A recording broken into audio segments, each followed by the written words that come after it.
Jemi në rrugën Papa Klemeti, ku gjendja e rrugës ka mbetur e dëmtuar pas punimeve dhe ndërhyrjeve të një kompanie, dhe tani makinat detyrohen të kalojnë në trotuare, për fat të keq rruga nuk është rikthyer në gjendje që kishte më parë.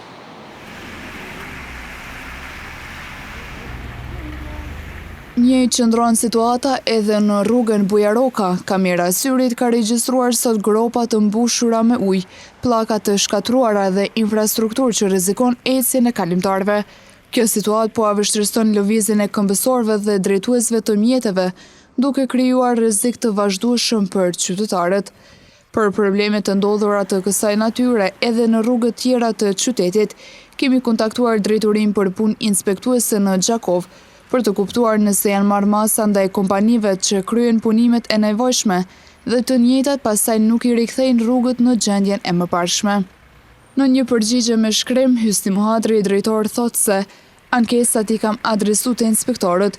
Inspektorët janë dalë në terren me pa gjendjen dhe konform kompetencave, dispozitave ligjore dhe rregulloreve në fuqi, do t'i marrin veprimet e duhura.